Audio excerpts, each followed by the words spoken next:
আমার কাছে আইছো তো হাঁপাইতেছিস, হাসি খুশি থাকবি, এটা না করে তুই হাঁপানি করছে কেন?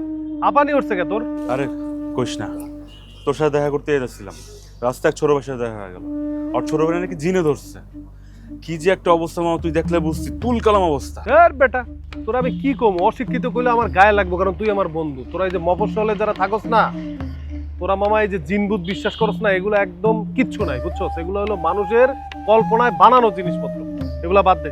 শোন তোর আমি একটা কথা, ঢাকা থেকে লইছি, ল দুইজনের রুমে যায় খাই।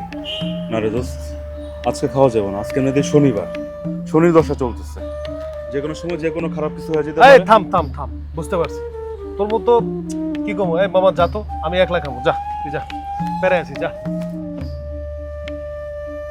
কি বুঝামো এগো, কি জিন ভূত করে মাথা মুথা গেছে। বাবা, বাবা, বাবা, আমি তো আপনার নাম ডাক যে পরিমাণ শুনেছি, হ্যাঁ, পুরো বাংলাদেশে আপনার নাম ডাক। কি প্রয়োজনে এসেছিস সেটা বল। আমি একটা মাইয়াকে আমার জীবনের থেকে বেশি ভালোবাসি বাবা। লাইলি বন্ধু শ্রীফরাদের প্রেম আর কি, তার থেকে আমার প্রেম শক্তিশালী। খালি আমার কাছে টাকা নাই, টাকা থাকলি পরে আমি এই যে লাইলি বন্ধু শ্রীফরাদের জন্য যে ওই যে একটা ইয়ে বানাইছিল না, বিল্ডিং, তার থেকে আমি বড় একটা বিল্ডিং বানাই দিতাম। ভুল জায়গায় এসেছিস। আমি মেয়েদের উপরে কোনো তাবিজ কবজ করি না, কারণ মেয়েরা মায়ের জাত। তুই আসতে পারিস, যা। হাসি কি বাবা, আপনি বুঝতে পারতেছেন না? শোনেন, প্রেম কিন্তু আমাদের দুইজনের মধ্যে আছে, হ্যাঁ, খালি রাজি হচ্ছে না। রাজি হচ্ছে না কিসের জন্য সেটা করছে। মনে করেন যে ওর ফ্যামিলিও একটা ভালো জায়গা বিয়ে দিবে চাচ্ছে, আর ও কিন্তু আমাকে ভালোবাসে। ভালোবাসে না তা কিন্তু না, খালি আপনার তাবিজের বদৌলতে আমাদের দুইটা হাত খালি এক করে দেবেন আপনি, তালি পরে হয়ে যাবি। কিন্তু ভালোবাসা কিন্তু সত্যিকারের ভালোবাসা। বলছিস তো? কি করছেন? সত্যি করছি।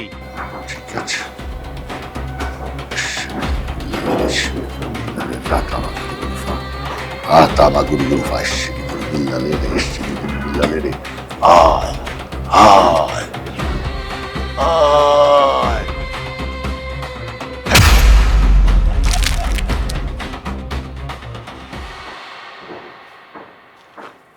এই নে, এইটা ঘরের পূর্ব পশ্চিম কোণায় পুঁতে দিবি। আর এই যে সুতা, এটা হাতে বাঁধবি, তোর কাজ হয়ে যাবে। বাবা, আপনি আমাকে তাবিজ দিয়েছেন না, আমি যে আপনার প্রতি কিরাম খুশি হয়েছি আপনি সেটা কয়েক বছর গেলেই বুঝতে পারবেন। কয়েক বছর গেলে কি করবো জানেন? চারটে ছাল বল নিয়ে আপনার সামনে আমি হাজির হব। যা।